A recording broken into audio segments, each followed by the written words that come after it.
Hello YouTube. When I first started this video I didn't know what I wanted to call it, but now I do. I want to call it the 560 Rabbit Hole. That's what this car turned out to be, you know. In some way it was my dream car, but not really. I really wanted a Porsche 911, but I couldn't afford one of those. I could afford this piece of junk. You know, I bought it at an auction thinking it was a really good car, but it's not. It's the most expensive car I've ever owned, and I bought new cars. It's the hardest car I've ever worked on. The BMW is close though, I'll tell you that. The 328 is a bitch. The same thing. If you want to change, you got an oil leak, yeah, you got to pull everything pretty much. Yeah, it's just like this car. I mean, you basically have to pull the subframe just to change your oil pan gasket, okay? And then you require special tools to do that because there are special bolts that go up your engine mounts, and they're in positions that are impossible for any tool to get into except a specialized tool that Mercedes will gladly sell you. You know, same thing with their seals and pullers, and they have a special tool for everything, and you'll run into that rabbit hole. I probably have, I'm guesstimating 3,000 plus just in specialized tools. And you know, many of them I bought as Chinese knockoffs, so it's not like, you know, I'm only buying genuine Mercedes, but some of them you have to, or you make it, which I've done as well. So yeah, if you're going to be doing rear axles and stuff, obviously, yeah, you need all these specialized tools. The problem is that that wasn't my intent. I wanted to just change a shock absorber. And then it turned into this, and it's only because every step you go, you will find something else. I guarantee you, especially in this car. I've never seen a car that everyone knows if you're going to buy one. Yeah, well, that was a 911 right there. A 911 Carrera. It's my neighbor. So, again, yeah, this is just a hole that you'll fall into, and pretty much, you know, you fall into these holes no matter what you're restoring. I mean, it could be anything. But you should be aware that you will be replacing your timing chain and your guides. That's guaranteed. All your subframe mounting bolts and all that you're going to be redoing. That's all a guarantee, and it's going to leak oil. I guarantee you will be replacing your steering box. Every single one of these steering boxes leak, and then when they leak and if you don't take care of it right away, it just destroys all the rubber around your gas lines and all that. If you don't start taking care of that, you got a potential problem.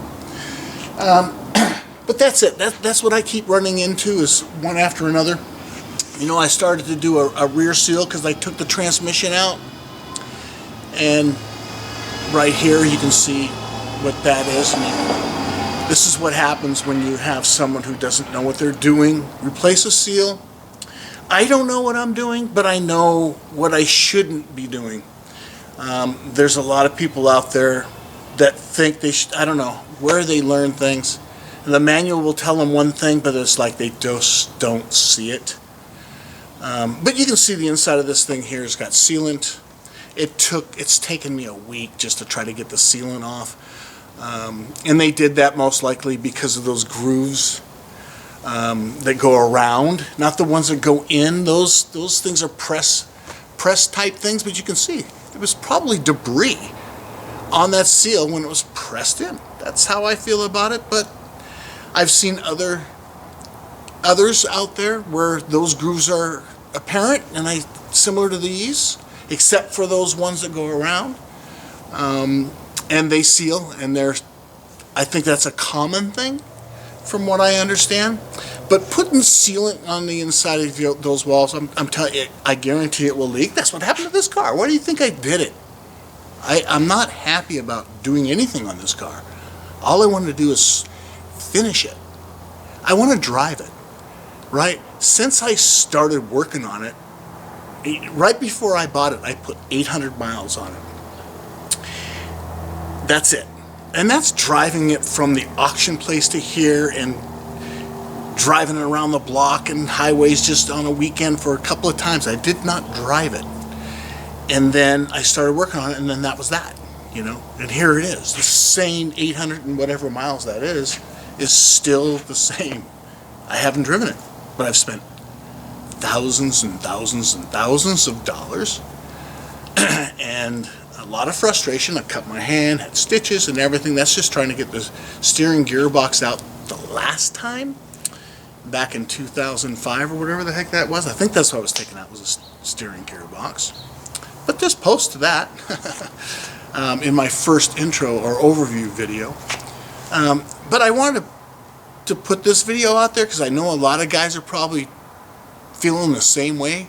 If you're restoring a car, it's like, God, you know, does this ever end? And right now, I'm not sure it does. You know, because I know. All right, so because of those grooves right now, I feel I need to replace my plate, my cover plate. All right, so who's done that? No one. Right? I mean, I've seen it done with the engine out of the car and when your oil pan is put on. So, I've never pulled an engine. I never have. Never pulled a V8 engine. I pulled Volkswagens in the 70s and 80s and early 80s. I haven't touched anything since then. Okay? And that was Volkswagen. 4 bolts and the engine is out. Okay? With a floor jack, you can pull it. You can't do that with this 500 or 600 pound. I don't know what the heck that thing weighs. Probably weighs 1,000 pounds, but it's very heavy. You got all kinds of things you got to pull away, and then you have special tools to just disconnect it from its subframe. And oh my God, it's a complete nightmare to take this out. I read one guy said he took 50 hours. But I've never seen any posts. I've never seen anything. I've never seen anyone do it. But I don't know if I'm going to do it. I don't know what my next step really is. I don't want to do what the other idiot did and put sealing in there. You know, that's most likely was a spun seal that caused those grooves. And the reason why it's spun is because they probably put some kind of a lubricant or sealant. It doesn't matter. Look, that is supposed to be a dry fit. That is how it is designed. So all you guys out there that are doing it the other way, good luck. Because these are the things that happen. Those substances, I don't care what it is, if you're going to put a sealant on there, that sealant will eventually harden, crack, and separate from the aluminum. And it will most likely do the same thing on the rubber side of the seal. It's a very thin piece of rubber and metal on the seal. It's supposed to go on dry. You have to have a very clean, dry seal. On the inside, you can put oil, motor oil, or even a thin layer of grease. Most likely a, what do you call it, the synthetic, a real high temperature synthetic grease. That's how you do those seals. All right, so I'm at the dilemma right now on taking the cover off. I'd love to just take the cover off right now and just take it off and put it back on. Okay, I think I can do that. But you have a bottom pan. This is just like the Chevy vehicles that I saw out there, LS's. They have 2 bolts underneath, right? Which I'll put a picture here if I haven't. But there's 2 bolts that come up underneath from the oil pan that attach to that cover plate. And all that's torqued in. Everything has to be just right for that seal to be just right also around that crank. If you do anything not right, that seal around the crank also will not seal properly. Right? They actually have a special tool for centering all that stuff, but you can't get them. So you have to do everything very carefully. Like I said, I think I could do it, but I wish the whole thing was out, because you'll notice there's silicone, black silicone all around the pan. So the same idiot most likely did that and squirted all that stuff all on the bottom of that and everything else. I don't know, because he had no idea where everything was leaking and all that green stuff around the seal. So what I think would happen is the original owner took good care of this vehicle. He drove it, started to develop an oil leak. He brought it in. I don't know if he brought it to Mercedes, but I don't know. And then they did the work, and then the seal ended up spinning. And then he had a major issue on his hand. Decided he's going to bring it to Mercedes or wherever. I think that's when the car was traded in. So that's when the car all of a sudden has no ownership. So then all of a sudden it ends up at auction, and that's when I get it. And that's when I think those particular repairs have been done. That year, or that year prior, I think it might have probably traded hands somehow. It was never registered during that period of time. Just people dumped. They probably picked this car up for $1,000 is what ended up happening. And then they threw in that stuff and just buttoned it up good enough so they could get it to an auction, because you can't really drive them and all that kind of stuff when they're at an auction. You have to just use your best gut. So looks are deceiving, and I've said that before. But let me get back on track. I wander all the time, sorry. But this is only for me. This video is for me because I don't have any subscribers. Right? I don't have any subscribers, so who am I apologizing to? Guys, who am I apologizing to? But just be aware, it's going to go on forever, and it doesn't matter what the car is. If you're going to buy an old car and start working on it, these are the things that's going to happen. You either take it in stride and move on and just keep going, or you just get rid of it, right? And then it's hard to get rid of when you have, like, I don't know, 10 grand probably put into this stupid junk, right? And if I pull that engine, you know what's going to end up happening? Another 10 grand. That's right. So I'd have $25,000 into this car to $30,000, and it's worth 10. So you know how that is, right? There's no way you're going to get your money out. So you either have to have a love for these things. But I'm getting old, and all I really want to do is get it running and say goodbye to it. At this point, that's what I want to do. I just want to get it running, and then hopefully it continues to keep running. I can guarantee you, everything I've done, I have done meticulously. So whoever gets this car, you won't be redoing the things that I did. It'll be everything else. That's right. Just count on it. No, you should. I don't know. I have no idea. I hate the car though. I'm done with it. I'm done with the car. I'm not even. I'm tempted really to just park it for another 14 years. I really am. I'm tempted. I mean, I have a brand new radiator that I'm disappointed about buying. I'll put a link to that video. Yeah. So. I got a brand new transmission though. It's coming. It should be coming any day now. So it'll just be sitting out. So you'll have a brand new transmission in a box or in a crate.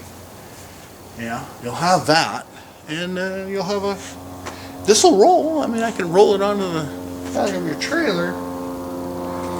Either that or I got to get the damn thing running. So my wife told me if I don't do something about it, she's going to have the junk-a-trunk or whatever the heck they are to come out and take it away. So she's sick and tired of looking at it too, and I am too. I really am. Either this damn thing's going to run or it's going to get smashed. That's it. You know, it's unfortunate. It's up to me. I don't have anybody. I don't have any friends that know anything about cars. They're all comics. Comics and musicians. Not car guys. No. Don't know a single car guy. So, yeah, I'm kind of by myself on this. And And you know they don't, oh yeah, they don't make manuals for this car. They have some online manuals, which of course you'll see in my links, but ugh, yeah, do that. I was hoping to make some videos for you, and I made a couple of them, and I only got you halfway there. Everything, I got you taking out, removing a rear seal. I got a video for that. Removing your steering gearbox. I got one for that. I've already removed the radiator, so, you know, kind of put together a little radiator video. So everything's removed. I have so many different boxes of new parts and parts that I'm waiting on and boxes of nuts and bolts. I don't know if I can get it back together. Okay, YouTube, I'm done ranting for today. I hope I get some subscribers because really somebody should see the pain I go through every day. I'm retired. That's all I have is pain. Yeah. Just like when I was working. Except now it's self-inflicted pain. I gotta stop abusing myself, guys.